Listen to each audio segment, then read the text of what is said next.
In his final days, Bob Burns, the original drummer of Lynyrd Skynyrd, broke his silence to reveal a truth that had been hidden for decades. What he shared was more than just memories, it was a revelation that sent shockwaves through the Skynyrd family and their devoted fans. His words peeled back the curtain on the inner turmoil, heartbreak, and untold stories that shaped the band's legacy. What he exposed in his final days would not only stir the souls of the Skynyrd faithful, but also rewrite the chapters of rock history. A legacy of music, love, and tragedy. The memory was vivid, as if it had happened just yesterday. Bob Burns once visited a studio where the air buzzed with the sound of a band deep in the creative process, working on 4 or 5 new tracks. His visit was brief, just a stopover in the city. But during that time, he had the chance to greet one of the band members with a handshake. Though their conversation was fleeting, he could feel the energy radiating from the room. It wasn't the dialogue that left an impression, it was the music. The way the band seemed to transcend traditional constraints, weaving together something new and fresh. What struck him was how this band member's presence freed the others from rigid structure. It was as if he gave them permission to explore new musical directions, playing from their souls rather than just their instruments. The music felt fluid, alive, and full of energy, a refreshing break from convention, born from spontaneity and creativity. But this freedom wasn't just due to one person. The band's collective synergy fostered this new approach. Ronnie, another key member, had an intuitive sense of when things felt musically right. Rather than leading overtly, he quietly anchored the group, guiding them to a balanced yet free-flowing sound without stifling their creativity. Working with Artemis, a label known for its avant-garde approach, only added to this sense of liberation. The label had a knack for fostering dynamic new artists, and this band was no exception. It was an ecosystem of innovation, a space where risks were encouraged and boundaries were meant to be pushed. It was no surprise, then, that under the guidance of Steve, another member, the band began to shed their previous precision and rigidity. Steve, with his open mind and willingness to explore, helped the band move toward a sound that was both carefree and melodious. It was as though their true essence, the heart of who they were musically, was finally allowed to flourish. Pause for a moment and consider this. How often do we find ourselves constrained by structure, by expectations? And yet, when we let go, truly let go, what wonders might we create? As time passed, he found himself opening up about his own struggles with managing the overwhelming influx of information in his life. It was a challenge that often took a toll on his ability to focus. But amidst this, he held a deep admiration for Billy Powell, a member of the band whose talent was undeniable. Marcia, a longtime friend, shared in this admiration. Over the years, she had crossed paths with Billy at numerous events, and each time she walked away more impressed than before. One particularly memorable occasion was a charity event organized by the Freebird Foundation, where Billy's performance left an indelible mark on both of them. His musical prowess, honed over decades, was something that few could match. Billy and Marcia's relationship, built on mutual respect, was not unlike the bond that had formed between him and the band over the years. It was a connection that grew deeper with time, strengthened by shared experiences and moments of musical brilliance. There was a sense of camaraderie, of being part of something larger than themselves, something that would stand the test of time. Even in his personal life, he had experienced complexity and transformation. He often reflected on a profound connection with a woman he had met at a spiritual gathering, a connection that would eventually lead to marriage. At first, there had been misunderstandings about her marital status, but once those were cleared up, The path forward became clear. He had never imagined himself remarrying after his first marriage had ended. But life has a way of surprising us. His love for her was deep, and it transformed him, bringing a sense of commitment and fulfillment that he had not anticipated. In life, just as in music, love has a way of rewriting the script. You may think you know the song, but then, without warning, a new melody emerges. As he reminisced about his time with the band, one performance in particular stood out: Billy's classical rendition of Freebird.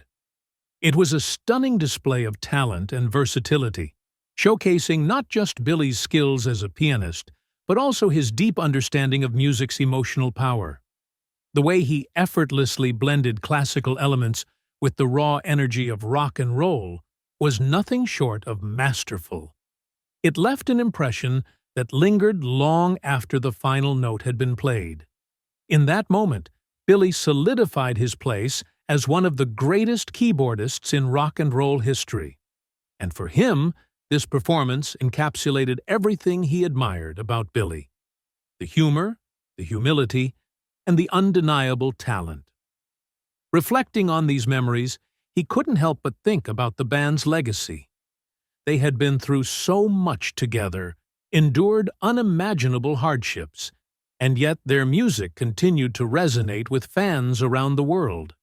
The tragedies they had faced, including a devastating plane crash, had only deepened the bond between them. It was a legacy built not just on the music, but on the relationships, the love, and the sense of family that had grown over the years. Even in the face of tragedy, he held on to hope. He believed that, ultimately, peace and understanding would prevail not just within the band, but within the broader circle of musicians, friends, and fans who had been touched by their work. The spirit of love and unity that had always been at the core of the band's music would continue to guide them, even in the darkest times. And for him, that was what mattered most. After all, isn't that the true power of music? It binds us together, even when words fail. It's a language that speaks to the heart, carrying with it the promise of love, peace, and understanding. He cherished his memories with the band, viewing them not just as moments in time, but as pieces of a larger, more meaningful story, one that had shaped both his life and the lives of countless others. In the end, the band wasn't just a collection of musicians. They were family, and their music was the thread that held them all together, weaving a tapestry of love, creativity, and enduring legacy. The untold legacy of Lynyrd Skynyrd. Their journey, while punctuated by enormous success and timeless hits like Sweet Home Alabama and Freebird, has also been overshadowed by tragedy. The band's name has become synonymous with Southern rock, but behind their anthemic songs lies a story of resilience, survival, and the sheer will to carry on despite devastating losses. The story of Lynyrd Skynyrd's rise to fame is filled with struggle, sacrifice, and internal conflict. The band was no stranger to physical altercations, both within their ranks and with the world around them. Even as their star rose, fueled by relentless touring and passionate performances, the members fought personal demons, including substance misuse and violent confrontations. One such incident occurred in Munich, where a bar brawl left band members injured. Yet, despite the chaos, they performed the very next night, embodying their trademark grit and resilience. But it wasn't just the fights and the excess that defined the band. It was their music. And within their music, they often confronted their personal challenges head-on. Ronnie Van Zant, the band's charismatic lead vocalist, famously wrote the song "That Smell" after guitarist Gary Rossington narrowly survived a near-fatal car crash while intoxicated. The song was a wake-up call, not just for Rossington, but for the entire band. It echoed Van Zant's growing awareness of the reckless lifestyle they were living, especially as he began to grapple with the responsibilities of fatherhood. It was as if, through music, Van Zant was warning not just his bandmates, but himself. Change needed to come before it was too late. Perhaps no moment in Lynyrd Skynyrd's history is as tragic or as defining as the night of October 20th, 1977. The band was flying to their next performance when their plane tragically crashed in a Mississippi swamp, eliminating several key members, including Van Zant, guitarist Steve Gaines, and backup vocalist Cassie Gaines. It was a catastrophe that brought their meteoric rise to a sudden, harrowing halt. The music stopped. The world grieved. And for a time, it seemed the spirit of Lynyrd Skynyrd had been extinguished. Yet, remarkably, that wasn't the end. In the ashes of the crash, surviving members like Artemis Pyle and Gary Rossington faced the unimaginable grief of losing their friends and bandmates. Artemis Pyle, the drummer, had his own complex relationship with tragedy. As a child, he shared a passion for flying with his father, a decorated Marine veteran from World War II. But, in a cruel twist of fate, Artemis's father had died in a plane collision over Albuquerque in 1971. The crash that claimed his bandmates felt eerily like history repeating itself, a burden no one should have to bear twice. Gary Rossington, another survivor of the crash, was left to cope with both physical injuries and the emotional scars of losing his closest friends. Over the years, Rossington faced significant health challenges, including multiple heart surgeries. Yet his determination to carry the Skynyrd legacy forward never faltered. His resilience was symbolic of the band's enduring spirit. No matter the odds, the music would live on. One might ask, how do you continue after such unimaginable loss? The answer for Lynyrd Skynyrd came in the form of a tribute tour in 1987. 10 years after the crash, they took to the stage again, determined to honor the memory of their fallen members. Alan Collins, one of the original guitarists, appeared on that tour, though by then his life had taken a tragic turn. After surviving the crash, Collins faced personal losses, including the sudden death of his wife, which led him down a self-destructive path. A car accident later left him paralyzed, a cruel fate for a man who had once electrified audiences with his guitar solos. By 1990, Collins had passed away from pneumonia, leaving another gaping hole in the Skynyrd family. But still, the music endured. And that's the remarkable thing about Lynyrd Skynyrd. Through every setback, through every heartbreaking loss, their music has not only survived, it has thrived. Their story is one of perseverance, of overcoming the odds, and of the deep, undeniable connection they forged with their audience. They weren't just playing songs, they were telling stories, stories of love, loss, Southern pride, and redemption. Billy Powell, the band's keyboardist, was another key member who managed to survive the crash with minor injuries. Powell's contribution to the band was immense, particularly his unforgettable piano work on Free Bird. His miraculous survival seemed like a gift, one that he used to carry the band forward in its later years. Powell continued to perform with the band until his own passing in 2009, when health complications finally caught up with him. Yet, even in death, his legacy lived on in the music he helped create. Leon Wilkeson, the band's bassist, also survived the crash, though his injuries left him with permanent physical challenges. Despite this, he found ways to adapt his playing style, ensuring that he could continue performing with the band for years to come. His resilience was a testament to the band's collective willpower. No matter how hard they were knocked down, they always found a way to rise again. As the years passed, Lynyrd Skynyrd continued to evolve.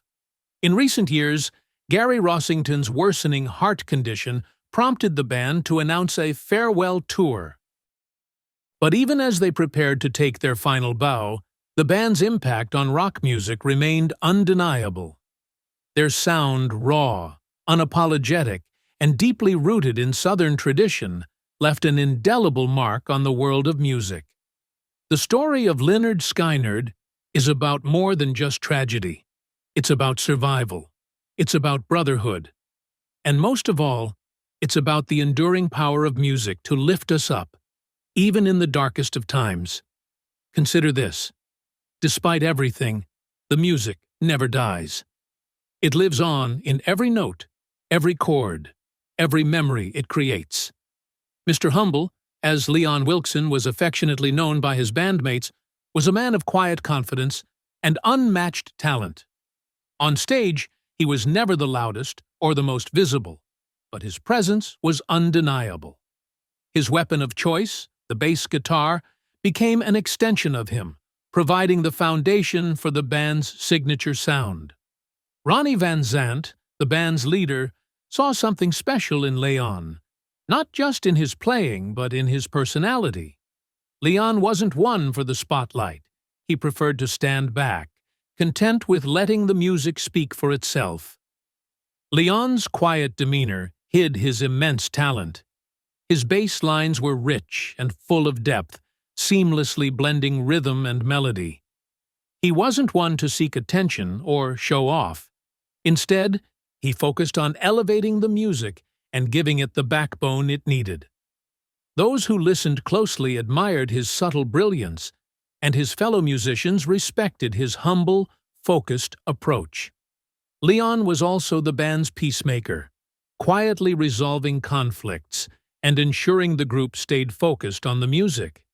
His calm presence and steady hand kept things together, both musically and personally, making him an invaluable part of the band. Though he rarely sought the spotlight, Leon's role was essential.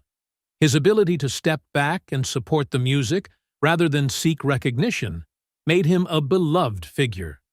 Every great band needs someone like Leon, dedicated to making the music the best it can be.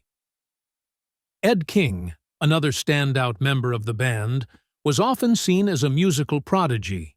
His mastery of both guitar and bass was clear from the start, though his health issues later made it hard for some to fully appreciate his contributions. Still, Ed's influence was enormous, nearly rivaling Ronnie's. He had a gift for creating intricate musical pieces that shaped the band's signature sound. While skilled on bass, Ed's guitar work truly set him apart. His playing, filled with emotion and precision, was often compared to classical legends. His talent was so refined that it was likened to luxury cars like Rolls-Royce symbols of class and excellence. Watching Ed perform was witnessing something extraordinary. Sometimes, it's only in hindsight that we truly appreciate someone's contributions. For many, Ed's impact on the band became clearer after watching old recordings and revisiting the music. As his health deteriorated, it became harder for people to see just how much he was responsible for shaping the band's sound. But when you take the time to really listen, to hear the way he layered guitar parts, to feel the emotion in his playing, it becomes impossible to deny his importance. He wasn't just a musician, he was an artist, and his work left an indelible mark on the world of rock music. In addition to his musical genius, Ed was a personality that brought lightness and humor to the band. Watching footage of Ed on tour or during downtime on the bus revealed a side of him that wasn't always obvious in the intensity of live performances. He was witty, full of life, and brought a sense of fun to the sometimes grueling life on the road. His ability to balance the seriousness of his musicianship with moments of levity made him a beloved figure within the band. Ed's presence, both musically and personally, left a lasting impression of peace and love. Two things that were at the heart of the band's ethos. Leon and Ed, despite their differences in personality and approach, represented the best of what Lynyrd Skynyrd had to offer. Both men brought something unique to the table, and together they helped create a sound that was as powerful as it was timeless. Their contributions went beyond their technical abilities. They were part of the soul of the band, shaping its identity in ways that would resonate for generations to come. And so, the legacy of Lynyrd Skynyrd isn't just about the hits or the fame. It's about the people who made the music possible. The quiet geniuses like Leon, the prodigies like Ed. These men, though they may not have always been in the spotlight, were the backbone of the band. Their dedication to the craft, their humility, and their love for the music are what kept Lynyrd Skynyrd moving forward, even in the face of unimaginable challenges. Through it all, the ups and downs, the triumphs and the tragedies, the spirit of Lynyrd Skynyrd's music endures. The legacy of Leon and Ed, along with the rest of the band, lives on in every note, every chord, and every memory their music creates. They were more than just musicians. They were creators, storytellers, and symbols of resilience. Their music will continue to inspire and resonate with generations to come, a testament to their talent, their spirit, and their love for what they did. It's not just the music that lives on. It's the people behind the music, their stories, their struggles, their triumphs. The legacy of Lynyrd Skynyrd is one of perseverance, of love for the craft, and of the enduring power of music to transcend time and touch the hearts of those who listen.